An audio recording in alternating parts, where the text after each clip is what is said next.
ராகு கேது தோஷம் இல்லாத ஒரு அற்புதமான ராசியும் கூட நீங்க. பாசத்துக்கு அதிபதி, ஆனா சோதனை பண்ணுவீங்க, சோதிப்பீங்க. 23, 25, 27 இதுக்கு மேல கால தாமதமா திருமணம் நடக்கக்கூடிய தன்மை இருந்தா நீங்க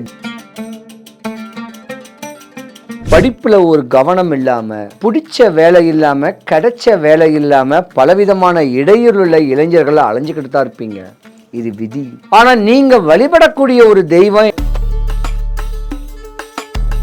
போதும். நீங்க பட்ட துன்பத்துக்கு பிராயத்திட்டம் தேட முடியாது. ஆனா இரவும் பகலும் ஆண்டவனைத்தான் நீங்க வேண்டி இருக்கணும். விருச்சிக ராசிக்காரர்களுடைய மனைவி கொடுத்து வச்சிருக்கணும். விருச்சிக ராசிக்காரருடைய கணவர் கொடுத்து வச்சிருக்கணும். உங்களுக்கு அமைஞ்ச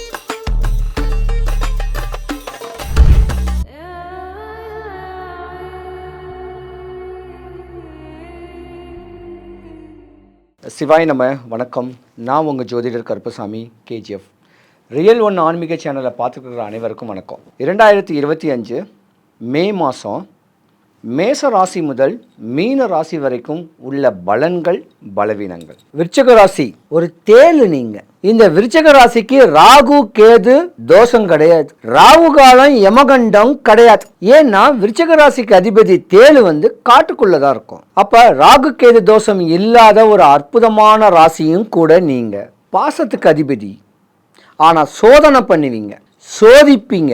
நல்ல ஒரு நண்பனை கூட நீங்க நண்பனா அரவணைக்கிறதுக்கு அவன் மேல பல சோதனைகள் பண்ணித்தான் நீங்க நண்பனாவே ஏத்துக்கக்கூடிய தன்மை உங்களுக்கு உண்டு. செவ்வாய்க்கு அதிபதியானவர் நீங்க. போதும் சொத்து சுகம், வண்டி வாகனங்கள், விலை உயர்ந்த வண்டி வாகனங்கள், நல்ல படிப்பு, நிறைய காவல்துறை, நமது இந்திய இராணுவத்தில் வேலை பார்க்கக்கூடியவங்க, கலைத்துறை, இப்படி பிரகாசமாக இருக்கக்கூடிய போர்ப்படை தளபதிகள், இது மேலே தான் உங்களுக்கு ஆசைகள் நிறையா வரும்.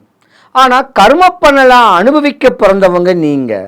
ஒரு கட்ட கால வயசு, ஒரு உதாரணத்துக்கு சொல்ல போனால் ஒரு 25-30 வயசு காலம் வரைக்கும் நீங்கள் துன்பப்படணும்னு கேட்குறது விதி. அந்த 35 வயசு காலத்துக்கு மேலே சுகபோகமான ஒரு வாழ்க்கை வாழக்கூடிய ஒரு தன்மை உங்களுக்கு இருக்குது.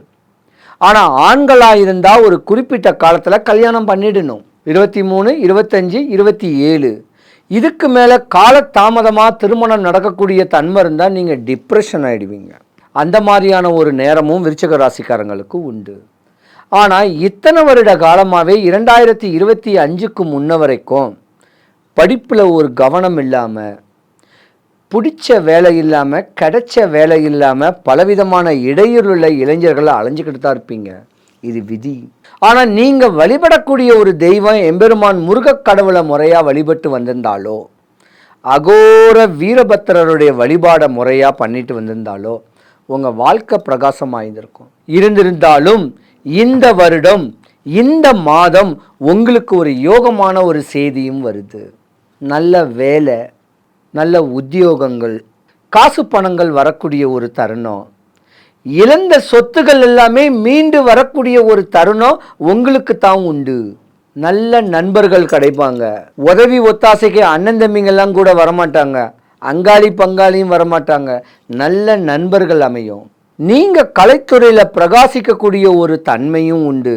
திருமண ஏற்பாடுகள்லாம் விருச்சிக ராசிக்காரர்களுக்கு இந்த சித்திரை வைகாசி மாதம் நடக்க போகுது. உன் குடும்பம் செழிப்பாக வந்துடும். ஆனால் ஒரு குறிக்கோளோடு வாழக்கூடிய தன்மையில் இப்படித்தான் வாழும் சொல்லக்கூடிய தன்மைகள்லாம் உங்கள் ராசியில் உண்டு. பாசத்துக்கு அதிபதியானவங்க. கண்ணில் தண்ணி தான் வரும். தப்பு பண்ணாட்டி நான் தப்பு பண்ணலைன்னு சொல்கிறதுக்கு கண்ணீர் தான் வரும். இப்படி ஏக்கங்களோட வாழக்கூடிய தன்மை உடையவங்க தான் இந்த விருச்சிக ராசிக்காரங்க. சூப்பராக வரப்போறீங்க. நீங்கள் பிரகாசிக்கக்கூடிய ஒரு தன்மை வரப்போகுது. விருச்சிக ராசியை பொறுத்த வரைக்கும் ஒரு முதிர்ந்த தோற்றம் சொல்ல போனால் ஒரு 55, 45, 50 வயசு வரைக்கும் உள்ள தோற்றம் உடையவங்களுடைய கணவனுக்கும் மனைவிக்கும் கருத்து வேறுபாடுகள் நிறையா வந்திருக்கக்கூடிய தருணங்கள் உண்டு. ஆனால் இனிமே சேர்ந்து வாழ போறீங்க. இந்த 45, 55 வயசு உடையக்கூடிய ஆண் பெண்கள் விருச்சிக ராசிக்காரர்களுடைய குழந்தைகளுக்கு திருமண ஏற்பாடுகள் வர்றதுக்கான வாய்ப்பு இருக்கு. உங்கள் பிள்ளைங்களுக்கு நல்ல வேலை கிடைக்கிறதுக்கான ஒரு நேரங்காலங்கள் வருது. போதும். நீங்கள் பட்ட துன்பத்துக்கு பிராயத்திட்டம் தேட முடியாது. ஆனால் இரவும் பகலும் ஆண்டவனைத்தான் நீங்கள் வேண்டி இருக்கணும். விருச்சிக ராசிக்காரர்களுடைய மனைவி கொடுத்து வச்சிருக்கணும். விருச்சிக ராசிகருடைய கணவர் கொடுத்து வச்சுருந்துருக்கணும். உங்களுக்கு அமைஞ்ச ஒரு இணைவு, பல சதி வேலைகளும் நடக்கும். உங்கள் குடும்பத்தை பிரிக்கக்கூடிய ஒரு தன்மைகளை, மனைவியை பற்றி அடுத்தவன் குறை சொல்லுவான், கணவனை பற்றி அடுத்தவன் குறை சொல்லி உங்கள் வாழ்க்கையை சின்ன பின்னமாக்குறதுக்கு உண்டான நேரங்காலங்கள்லாம் நடந்திருக்கும். அதெல்லாம் விட்டுருங்க. விதியுடைய தன்மையை மதியால் வெல்லக்கூடிய ஒரு அமைப்பில் தான் நீங்கள் வெல்ல முடியும். இல்லைன்னா விதி பிரகாரம்தான் நடக்கும். இந்த விதி உங்களுடைய திதி என்னன்னு பார்த்து அதுக்கு உண்டான ஒரு அமைப்பாக பக்குவம் பண்ணுங்க. விருச்சிக ராசிக்காரங்க உங்கள் ஜாதகத்தை, உங்கள் ஜனன ஜாதகத்தை ஒரு நல்ல ஜோதிடர்கிட்ட கொடுங்க. இந்த வருஷம் எனக்கு எப்படி இருக்கும், என்னுடைய தேவைகள் பூர்த்தி ஆகுமா அப்படின்னு கேட்டு அவங்க சொல்லக்கூடிய ஒபீனியனை பிடிச்சிண்டு, எம்பெருமான் வடபழனி ஆண்டவனை பிடிச்சிருந்தாலும் இல்லாட்டி ஆறுபட முருகன் கோவிலை பிடிச்சிக்கிட்டாலும் சரி, சஷ்டி கிருத்திகை செவ்வாய் இந்த 3 நாளில் ஒரு நாள் முருக கடவுளை வழிபட்டு வந்தீங்கன்னா இந்த 2025 நீங்கள் பீட் பண்ணுவீங்க. இருந்தாலும் விருச்சிக ராசியில் பெண்கள் தான் கொஞ்சம் பாவம், பெண்கள் தான் கொஞ்சம் கஷ்டங்களும் படக்கூடிய தன்மை உண்டு. உழைச்சி தான் குடும்பத்துக்கும் தன்னை சார்ந்தவங்களுக்கும் இவங்களுக்கு கொடுத்துட்டு இருக்கக்கூடிய தன்மையும் விருச்சிக ராசிக்கார பெண்களுக்கு தான் நிறையவே உண்டு. போதும், உங்கள் ஆரோக்கியத்தை பாருங்கள், உங்கள் உடல் சூழ்நிலைகளை பாருங்கள். இப்படி தெளிவான அமைப்பில் நீங்கள் பக்குவம் பண்ணிக்கிட்டு வந்தீங்கன்னா உங்களுக்கு நோய் நம்பலம் வராது, விரயம் ஆகாது.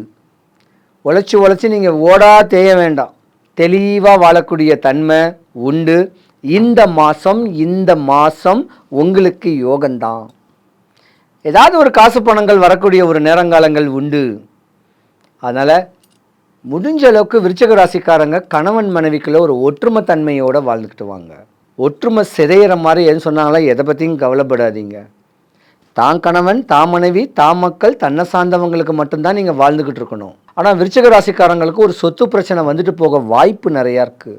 அந்த சொத்து பிரச்சனை கேட்குறது ஏக்கர் கணக்கில் சொத்தை கூட நீங்கள் கம்மி விலைக்கு விற்றுட்டு போகலாம். மண்ணை இன்வெஸ்ட் பண்ணுங்க, எங்கேயாவது நிறையா சொத்து சேர்த்து வைங்க. உள்ளூருக்குள்ளே பிரவேசம் பண்ணிவிட்டு ஒரு கட்ட காலத்தில் மேடம் ரெஸ்ட் எடுக்கிறதுக்கும் ஒரு ஏக்கர் கணக்கில் இடம் வாங்கி நல்லா ஜாலியாக வாழுங்க. குறையில்லாமல் இருக்கக்கூடிய தன்மை உண்டு. விருச்சிக ராசி அன்பர்கள் அனைவருக்கும் சுபிக்ஷம், ஐஸ்வர்யம், கடாட்சியம் கிடைக்க எம்பெருமான் வடபழனி ஆண்டவனுடைய அனுகிரகம் உங்களுக்கு பரிபூர்ணமாக கிடைக்க நான் பிரார்த்திக்கிறேன். சிவாய நம.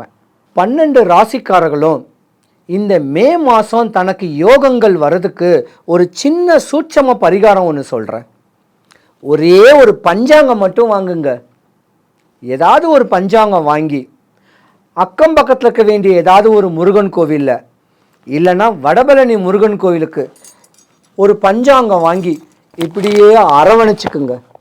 முருகா, இந்த வருஷம் எனக்கு இடையூறு வரக்கூடாது, இன்னல் வரக்கூடாது, துன்பம் வரக்கூடாது, என் ஆசைகள் தேவைகள் பூர்த்தி ஆகணும் அப்படின்னு பஞ்சாங்கத்தை அரவணைச்சிக்கிட்டு சாமியை பார்த்துட்டு பிரகாரத்தை ஒரு 3, 5, 7, 9, 11 சுற்றிட்டு 10 நிமிஷம் இப்படி உட்காந்து அமைதியாக உட்காந்து இந்த பஞ்சாங்கத்தை தொட்டு கண்ணில் மட்டும் டெய்லியும் ஒத்துங்க.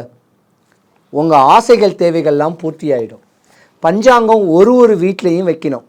இதை வச்சிங்கனாவே உங்கள் தேவைகள் பூர்த்தியாகி வீணாக விரயமாகாது, நோய்க்கு விரயமாகாது, நஷ்டமாக மாட்டீங்க, அவப்பேர் அவமானப்பட மாட்டீங்க, கஷ்டப்பட மாட்டீங்க. கடன் வாங்கினாலும் திருப்பி அடைக்க சக்தி இந்த பஞ்சாங்கத்துக்கு இருக்குது.